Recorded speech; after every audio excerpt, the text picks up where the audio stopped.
Hi everyone, I wanted to hop on today and talk to you a bit about finding your dream job and how to keep going when maybe you're not in a good job. And this is just a channel where I talk about everything manifesting, magic, spirituality, and more. Thanks for tuning in. So this is a really important topic for a lot of people because a lot of people work, and work can feel not so good sometimes. And I've definitely in the past had quite a few jobs that I just, got tired of, or I didn't like, or I thought, oh my gosh, like I need to stick this out, but it was just not something that I enjoyed doing. But I've kind of mastered manifesting more aligned jobs and just figured out a lot of things along the way by doing jobs I didn't like. So when I guess I'll get into some background. When I first finished high school, I didn't know what I wanted to do, and my parents said, oh, you need to go to university, and the teacher said, if you don't go to university, you'll never go back and you'll just be stuck doing a boring job working at some regular spot. But I didn't know what I wanted to do, so I went to school for aesthetics, and then I became an esthetician. And when I finished school, while I was in school, I did a job kind of part-time doing like pedicures and manicures and just really basic aesthetic things. And that job was all right, but it paid super minimal. Like I barely was having enough to eat and get through school. I think I paid like $5 an hour at the time, and I think it was not good. I don't know if I was even getting tips from it or what was happening, but I just remember being like, it was just not the best. And then when I finished school, I got a job. I was like, what salon would be my favorite job? And it was this gorgeous Aveda salon. And I ended up getting a job as an esthetician at my favorite salon that was in the city. And when I started at this job, it was just awful. I wasn't actually getting to, when I didn't have aesthetic clients like doing the spa treatments, I just felt like I was a slave. Like I had to clean up hair, I had to like do hair washes. Not that there's anything wrong with this, but it's not what I went to school for. And I felt like because I was the only esthetician, all the other hairdressers kind of just like kept me as their little grunt slave. And after a few months of doing this, I was just like in tears to almost go to work, and I was like, oh my gosh, like this is awful. I can't imagine doing this forever. Like it just feels like it's so not what I signed up for.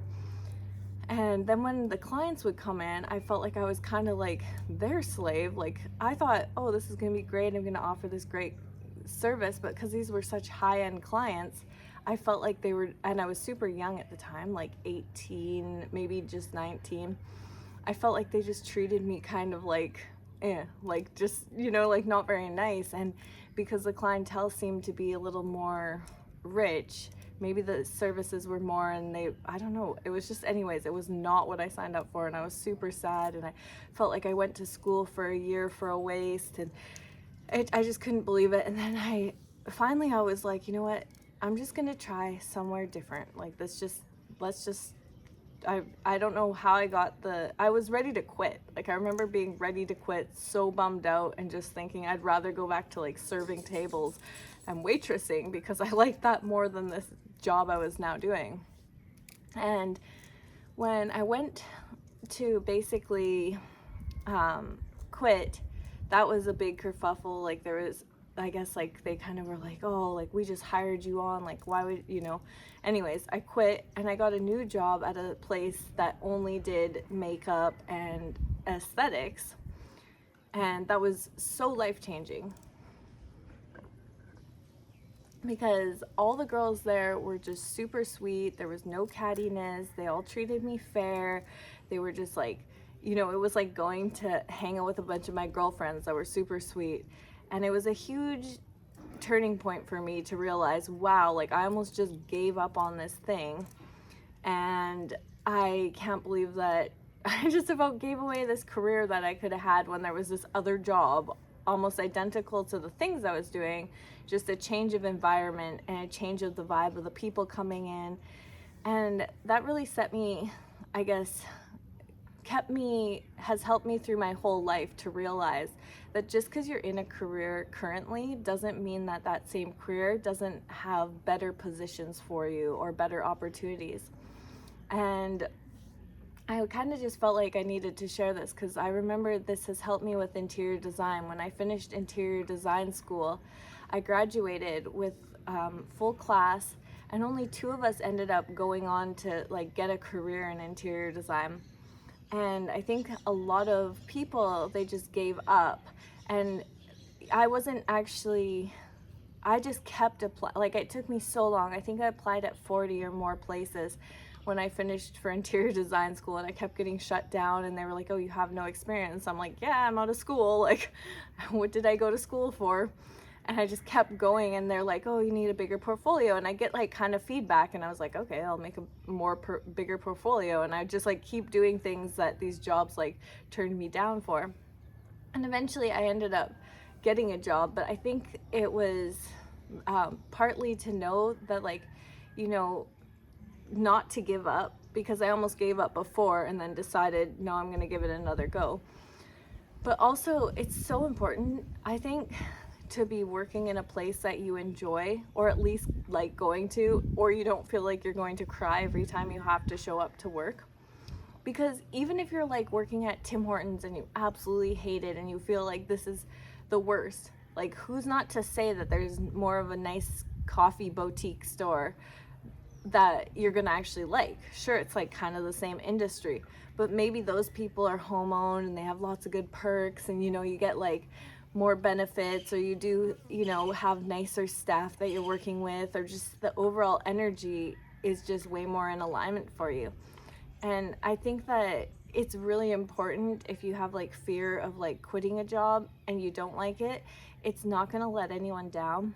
Like, you're doing the company a disservice if you're sitting and going to work and then just being miserable or complaining or feeling like you don't want to be there. Like, as a person that you know, has hired people to work for me, you want everyone to be happy and to enjoy their positions. So I think that this also affects our manifestation for our future. If you're constantly in a state of feeling, you know, bummed out, or like you don't want to be somewhere, or that you're not enjoying life, that's going to manifest more of that position. I think that's why so many people get stuck in this cycle of doing it for so long. And then there's a feeling of like you owe it to someone to stay at a place because you've committed so much time. I've had that before, where I've worked for a company for 3 years and I really didn't know how to say like I wanted to quit. It wasn't even really a money thing, although I think money would have maybe kept me longer there. It was just that the work environment, I was like freaked out by my boss, because he was very very loud and would like yell on the phone and would get kind of angry, or he kind of talked crap about the other guys, the carpenters that I worked with. So I was just like intimidated by him, and I didn't know how to like confront him honestly. So I ended up staying there past my due date, and then I kind of became like them. Like, I would kind of just talk crap about him or other stuff to one of the other designers, and it's like, you don't want to stay in these situations. They're just manifesting more into your future, more of that situation. And so it takes a lot to really be honest and acknowledge, you know, that this isn't where I want to be. Sorry if you can hear my little baby crying. She might be wanting to see me. She's with daddy. But it's just the morning, so she's just waking up. But yeah, so basically, I think that if you're wanting to manifest your ideal job, you have to at least be in a job where you're kind of like neutral at, and not feeling, you know, that you're so bummed out to go or so overwhelmed for it.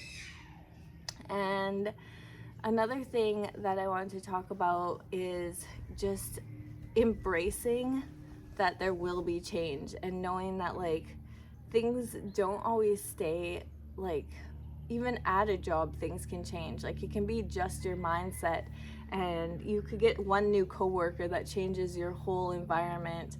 Like, things are constantly changing. So when we start to think that things will never change, we're actually creating more of that consistency for the future, because our thoughts and our beliefs really create what we're experiencing in the future.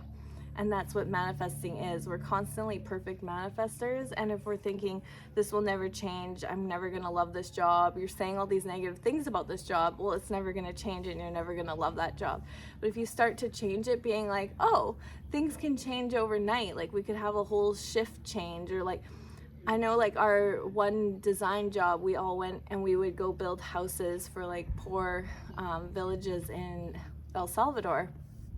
So when we would go do these like group building projects, it made such a beautiful work environment for our company, because we would go build houses and it would just be super humbling for us all, because they don't have running water. Some of them, they don't have a roof over their heads. Some of them are sleeping under tarps, and there's like scorpions running around on the ground. And you come back home and you're just like, oh my gosh, you just feel this sense of like, gratitude. And it's also kind of worked through our company. We just felt like super connected to each other. It was such a beautiful experience that we got to go experience helping people, and we really like became more of a community at work. And I think that company was super nice. There was no cattiness. There wasn't ever really gossiping. People were just a little more humbled by life because they'd had this experience of helping the poor. And you just never know, like, maybe your company is going to decide to do something like that, or maybe your company is going to go through a huge shift, or they're going to have to go through, something that really changes the environment. This is kind of a dark subject, but same with school. I grew up in a high school, and there was a school shooting when I was only in grade 7. But the whole school's dynamic changed. After that shooting happened, there was not really any more bullying. People just really came together, and the kids and the teachers were just way more of a family, and were sweet to each other. Sure, there was the odd, like, kids are kids. There's gonna be some teasing and like some gossip and some rumors. But overall, I felt like the whole energy of everyone had changed in such a drastic way. And I think that these kind of events happen, and it can really be for a benefit, and you just never know what the future is going to hold. And that's kind of what I wanted to remind everyone of, is to try not to be creating your reality based on negative thoughts on whatever situation. Like, encourage yourself. If you want a new job, tell yourself, well, I can be applying for new jobs after work. I can see what's out there. I can update my credentials. I can go suss out my favorite spots. Like, if you're working in a company, maybe you're working in a tile shop or a lighting store or a coffee shop, and you just go to all the different lighting stores and you kind of go shopping quite a bit and just see the staff, find out people, make connections, go into coffee shops daily or wherever you're working, and find those places that you really like to be just as a visitor. And I think that the more that you make connections, the more you're going to open doors to new possibilities. And not to give up, because anything can happen and you can make changes in your life. You're never stuck anywhere. You don't owe anyone anything. If you feel like, your company would be so bad without you, or like they wouldn't be able to keep afloat, and like you're holding the whole team together, well, maybe that's something you assess. Like, do you really want to have that pressure on you? And maybe they need to hire someone else, or you need to be training someone in the meantime, or things go on. Like, if you were to die, they would replace you. They're not just going to let the company flop. Like, you have to think about these things and also care about your own life and where you're trying to go. And just remember that you are the creator of your own reality. You can make whatever you want to be a possibility, but look at those beliefs, because if you're feeling kind of stuck or feeling like you do hate your job, is there things that you could make it better? Is there maybe one person would change and it'd be all better, And maybe it's time for you to move on and take that leap and just try something new, because you just really don't know if something's better or not until you do it. And yeah, that's all I really wanted to share. I hope that you liked this video. If you do, you can give it a thumbs up or subscribe. Much love. Sending you guys all the best vibes for today. See you.